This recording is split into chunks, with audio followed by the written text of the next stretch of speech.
Coming up on Theater Talk, was there a concern that it was too Jewish? There was a concern that it was too Jewish from producers that Bach, Harnick, and Stein were taking the property too early on. And people were saying, well, this is all very nice. And apparently one of them said, but what are we going to do when we run out of Hadassah groups?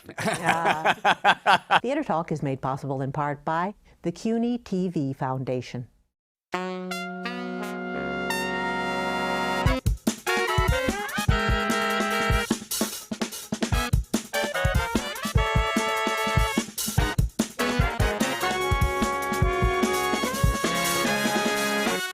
From New York City, this is Theater Talk. I'm Susan Haskins. And I'm Michael Riedel of the New York Post. Our guest is Alisa Solomon, author of Wonder of Wonders, A Cultural History of Fiddler on the Roof. She's a professor at the Columbia School of Journalism and a theater critic, and returning to Theater Talk for the second time. Welcome back, Alisa. Thank you. I'm curious about the phrase cultural history. So this is not your typical backstage, here's all the gossip from what happened in the show. You're really looking at it from a broader perspective of why the show was so important, its influence in the culture of America and immigrants. That's right. Although I do tell the backstage stories. You do? Well, there's some. Well, you can't. Well, you got Jerome Robbins to deal with. That's right. There's always good stuff. stories with him. So I do tell about the making of the show and try to talk about the artistry and the mechanics of it, the architecture of it, really, if we're talking about Jerry Robbins and some of the stories and the gossip, if you wish. But at the same time, I'm trying to do more than that and place it into a wider context and to ask, where did this work come from? Why was it important? Who cared about it? What was the soil that it grew out of? And then why did it blossom forth? And where did it come from? Can you give us that story? What you It came from short stories by Sholem Aleichem, and that much most people know. He was an important Yiddish writer. Most Americans think of him and have long thought of him as this kind of folksy humorist. But in fact, he was a very sophisticated literary man who wrote novels, essays, all kinds of literary works in a very deliberate, artistic way, and he fashioned himself as this kind of character. I mean, he was a very urbane, educated man who played the stock market in Kiev, lost his family fortune, had to hide from creditors, etc. Yeah, a fascinating character that you painted in the book. Yeah, and he invented Tevye the dairyman, Tevye the milchiker, in 1894, and wrote a series of stories about him over about a 20-year period. And Fiddler is drawn from those stories. Well, it was fascinating, your stories about Sholem Aleichem and his struggles to bring his work to the stage, and how sad that story is. It is. It's such a pathetic story. He wanted to be in the theater, didn't he? He was desperate to be in the theater. He really wanted to make it on the Yiddish Broadway of the time. The Second Yiddish Avenue, theater, of the turn of the century. And he came here after having had a pretty good success with one of his first plays in Warsaw. And he was always trying to make some money. He was always a little down on his luck financially. Yes, as successful as he was, was not financially. Yeah, as a fiction writer, he was the most popular Yiddish writer, but he still needed a buck, and he thought theater was going to be his savior. Not the last person to think that, I guess. No, that's true. But so he came here, and he had two of the greatest actor, manager, directors of the Yiddish theater ever to produce his plays, Boris Tomaszewski in one theater and Jacob Adler in another. He had two shows open on the same night in February 1907, and both were colossal flops. And he just couldn't get over it, and he kept trying and trying, and it was just astonishing to me to go back to his letters and to see him sending his scripts again and again. And getting rejection letters. And getting rejected again and again. Wow. And then he died in poverty, didn't he? He not? He died, I mean, not complete poverty. By then, his works got official publication in Russia, and he had, he did a little better. But he did die here without ever having had a hit. As down on his luck as he was, he had this huge funeral then. I mean, people sort of were ignoring him, but then when he died, they all came out. Yeah, hundreds of thousands of people who'd grown up with his stories, probably. Grown up with his stories, loved his work. And so it's not that they didn't pay attention to him. They did. They loved him as a story writer. They just didn't think his plays were very good. And I think that has to do with the difference between the function of the theater, which is a public form, and was a place where Jewish American immigrants in the Yiddish theater were forging a new American identity. And on the other hand, a book that you read in the privacy of your home, where maybe you have a different kind of attachment. But his plays weren't dealing with this new reality of how to become American. And even though a lot of the Yiddish theater plays, hark back to the old country, they always do it with a kind of tension. Right. And his plays just didn't know how to hit that note, and they just didn't work. Didn't one of his works have pretty good success very soon after he died? Yes, well, so the Tevye stories were adapted into a play by Sholem Aleichem himself, but he never managed to get it staged during his lifetime. But in 1919, just 3 years after he died, Maurice Schwartz, another great Yiddish actor and director, he created something called the Yiddish Art Theater. And his second season opened with his adaptation, really Sholem Aleichem's adaptation, messed with a little by, as far as we know, by Maurice Schwartz of Tevye der Milchiker, Tevye the dairyman, and it was a big hit. So Sheldon and Jerry Robbins, they would not have seen that. They wouldn't have seen that play, but there was a film version that Maurice Schwartz made in 1939, and you can see it. It's on DVD now. It's incredible, and it's nothing like the Tevye we know and love from Fiddler on the Roof. It's a much graver, older, humbler kind of image of Tevye, played by Maurice Schwartz. And then whose idea was it to take these stories and turn it into a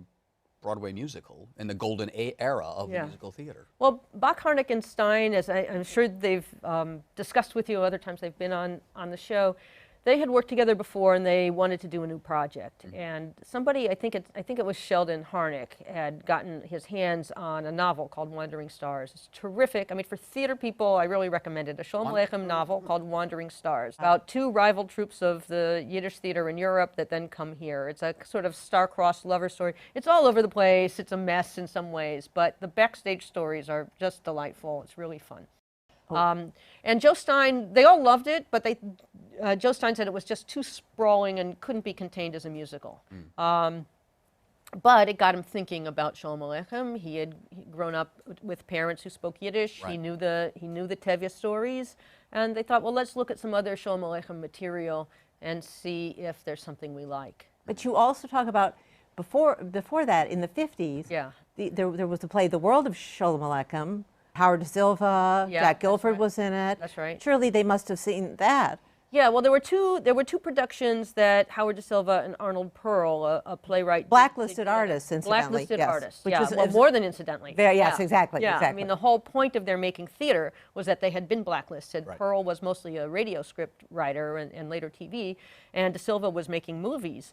And after his success on Broadway, of course, playing Judd in the original Oklahoma. So the only way they could put themselves to work was by making theater, because the theater, God bless our theater industry, had no blacklist. Although I do have an old New York Post front page that says 1947 House Un-American Activity Committee. It says Broadway redder than films. So there was an attempt. There was an attempt. But theater people didn't cower the way the Hollywood people. That's right.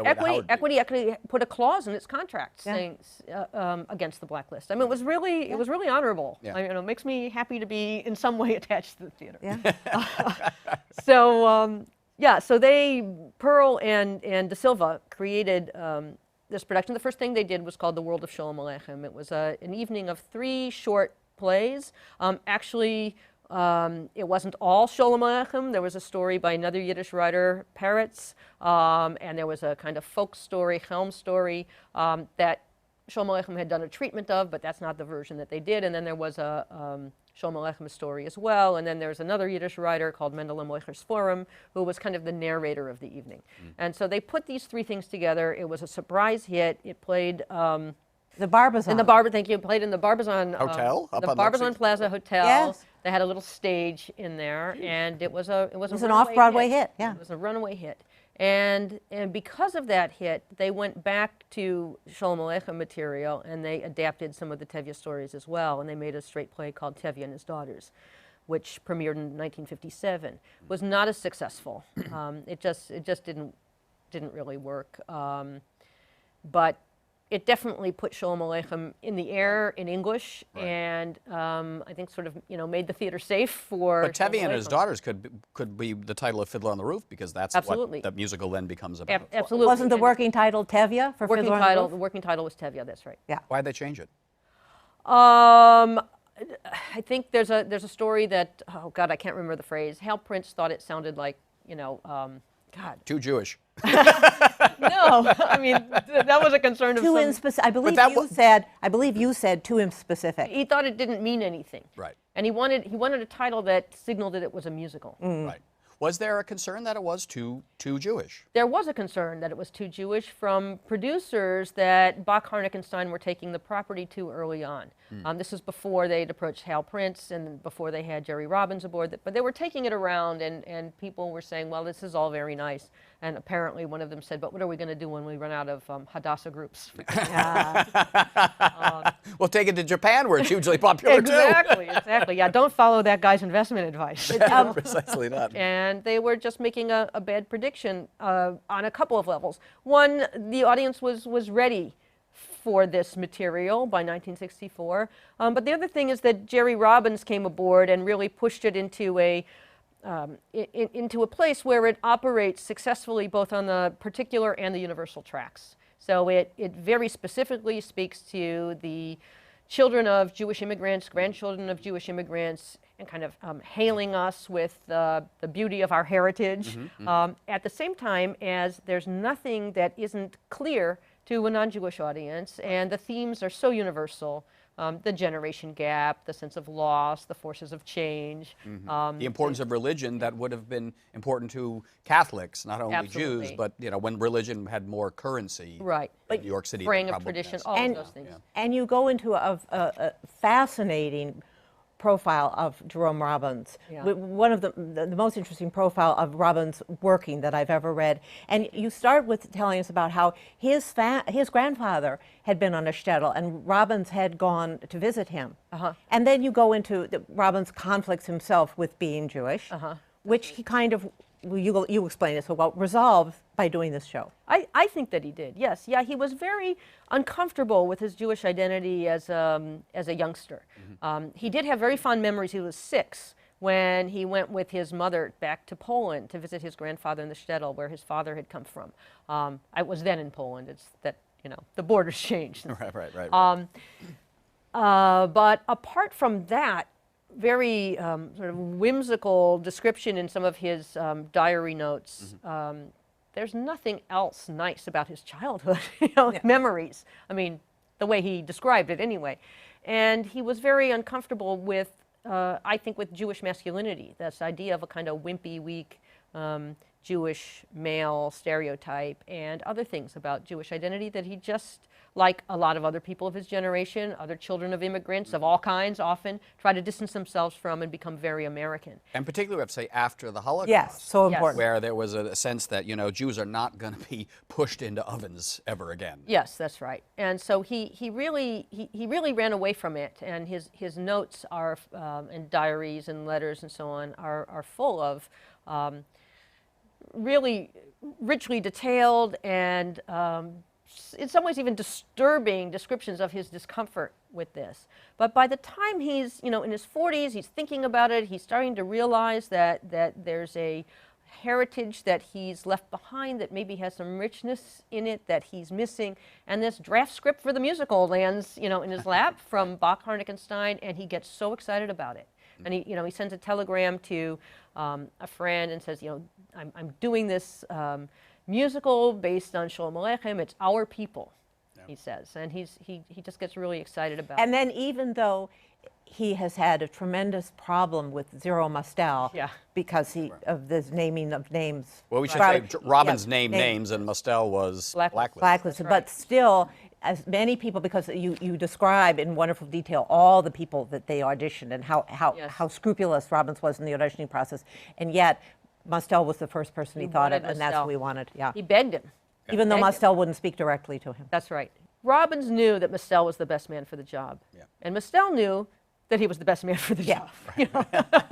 And they both really wanted it to happen. They respected each other as artists, and even though Mistel just baited Robbins all through the rehearsal period, they made beautiful work together. I won't digress into how Norman Jewison, who directed the film, somehow didn't think Mistel would be the best man for the job, but there you go. In addition to the show becoming so popular because it's just so good, such a great musical, was there a sense, though, that it also, only 20 years after the Germans tried to wipe out Jewish culture, this show not only celebrates Jewish culture, but lodges it into the mainstream popular culture of America at that time, when Broadway was at the center of that popular No, that's exactly it. I mean, I think that's a really important reason that this show caught on as deeply as it did. It was the first big work of American popular culture that represented pre-Holocaust Jewish life, you know, in this era. And of course, there'd been other representations, but they were mostly presented in Jewish venues or in forms that people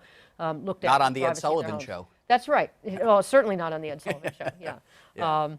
And you describe in scrupulous detail how they were trying to be so careful. Robbins not getting too creepy with the shading of the Holocaust, what was coming to these people when they left the that's shtetl, right. and yet that we all knew it was. Well, that's a brilliance of the show, though, because as joyous a musical comedy as it is, you are always aware that many of these people that you're watching in the show are going to die. Yeah, I mean, it's set in 1905. They don't know it, you know, and you can't play it retrospectively, of course, as actors. But yeah, we certainly bring that as an audience to it, and it's part of the poignancy of it, of course. Another aspect of the book that's so interesting is you talk about how Robbins worked on this show. You said to me outside that Harnick and Bach probably wrote 3 or 4 songs for everyone that remained in the show. They were constantly changing, constantly sculpting it down. He was a perfectionist. I mean, I think that's part of why a lot of actors found him difficult to work with. Or the set designer, Boris Aronson, was driven up the wall by him because he'd, you know, come and say, "Oh, that looks nice, but can you move this? You know, can you move the moon over 2 inches?" And then 2 days later, "So no, move it the other way 4 inches." You know, but what you're saying, Susan, is absolutely right. I mean, he just was not sentimental about things that he worked on. Or anybody else worked on for a long time. He had like a 10-minute scene. It played in Detroit. The show went to Detroit and Washington before it opened in New York. There was a scene of Tevye like melting down after Chava runs off with Fiedka. And it was this big expressionistic, like forest ballet. It was he thought there needed to be a big dance number in the second act. Well, that was the style in those days, Yeah, and Sheldon Harnick told me that it was this amazing scene, and a couple people that I spoke to were part of it said it was like really incredible, that everything turned red and actors were moving, behind scenery and making things tilt, and Zero would go crazy. And Zero went crazy and just kind of collapsed before everyone's eyes, and and that's drawn directly from one of the Sholem Aleichem stories, who sort of describes him freaking out, and he questions God. Why did you make Gentile and Jews? Because his daughter ran off with a Gentile. Yeah, exactly.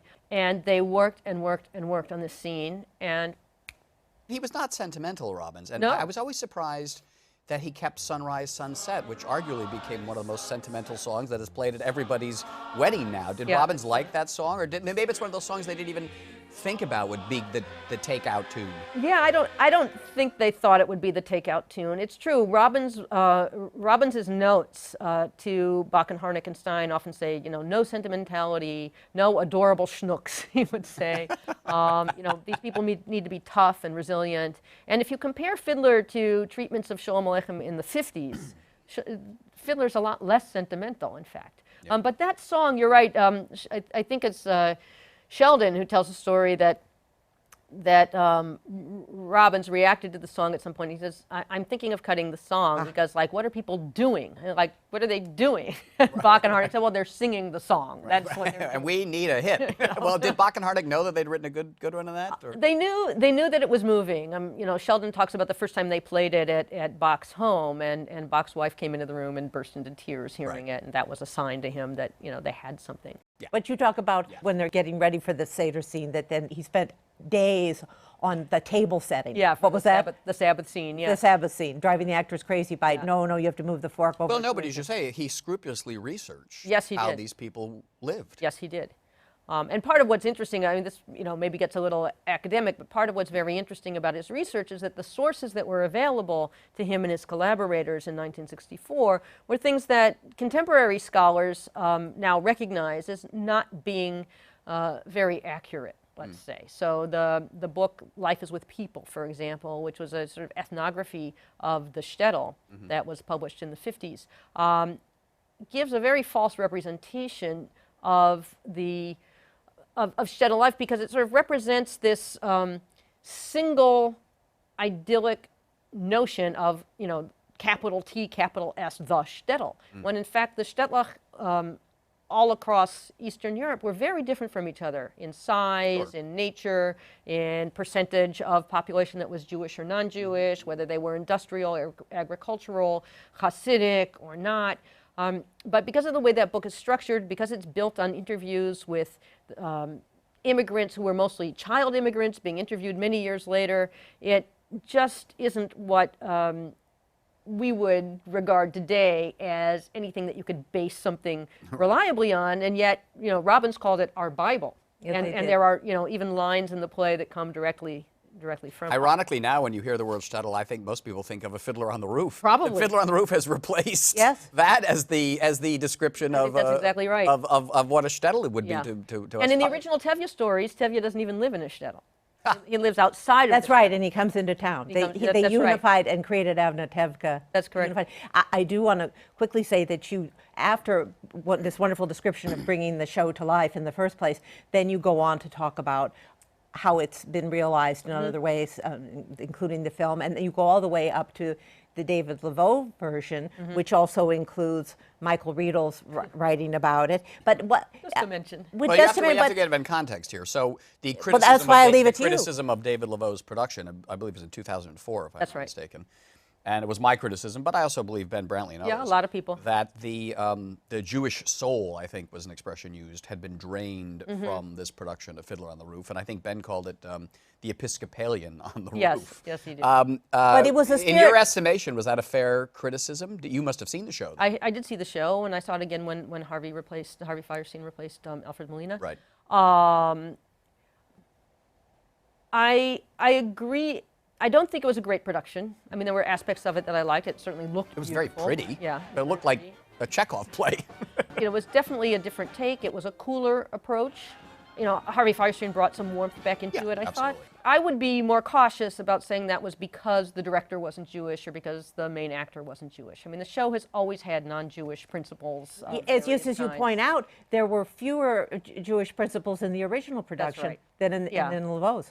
That's right. Yeah. And of course, Zero Mustel, grew up in Yiddishkeit and brought, I mean, we did all notice. that background. You did notice when you compared some clips of Zero Mustel doing it compared to Alfred Molina. When Zero moves his hips, there's a man who knows the way you moved your hips. There's when you nobody danced the show. like him. And Alfred Molina just didn't But have. there's that. Jewish actors who don't know that either. I mean, I'm just reluctant to make that like a genetic, Right.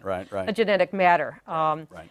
I think the Jewish soul of the show is in the material, and that any good actor, can bring that out. And I mean, Molina's certainly a great actor. Yeah.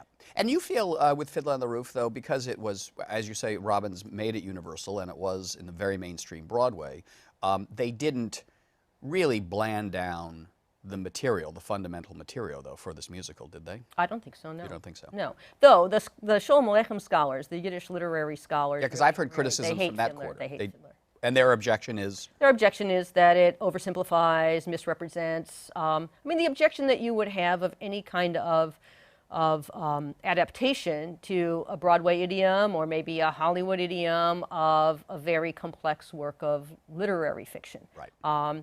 Yes, it's not the same animal. Yeah, That's the Victor true. Hugo scholars probably aren't crazy about Les Miserables. Precisely. Yeah, exactly, exactly, and they're true. I mean, you can't argue with them on the merits of the question of, does this have the same level of irony and intricacy that Sholem Aleichem's prose has? No, but it has other things. Yeah. And those other things interest me a lot. And the fact that it's so popular and has been so successful all these years makes it a kind of cultural fact that I think is very much worth looking at. And finally, I think Sholem Aleichem would have loved it. Yeah. I mean, he wanted to make a killing in the theater. He would have loved Go to back to your original. He would love to have collected his And- Tony Award. Oh, You know, my God. and he knew, and it's in his letters and notes. Even though he would say, "I will not bow to the demands of the theater" and all of that, he changed things all the time. He knew that when you're on stage, that's the means of communication are different, and you're going for something different there. And he was all for it. Yeah, yeah. Well, it's a wonderful book. Thank you. And by the way, we should say I think there's a revival of Fiddler on the Roof in the 2015. works, right? 2015, back on Broadway. It's never too far away from us. That's right. Wonder of Wonders, A Cultural History of Fiddler on the Roof by our guest tonight, Alisa Solomon. Thank you very much. Thanks for Thank having you, me. Alisa. Thank you. I can't wait for your Les Mis book.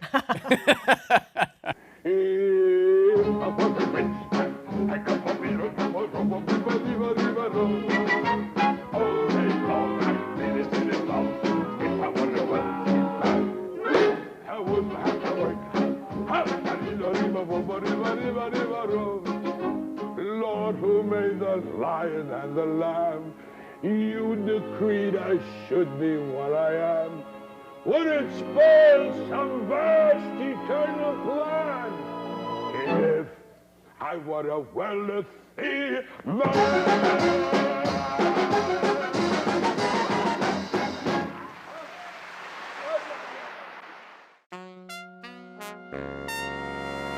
Our thanks to the Friends of Theater Talk for their significant contribution to this production.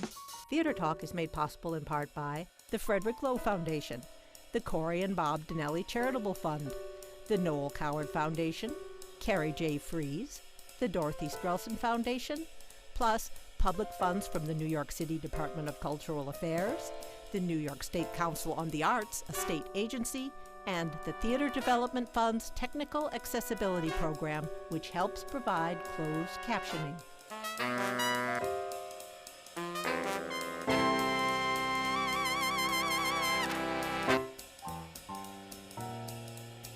We welcome your questions or comments for Theater Talk. Thank you and good night.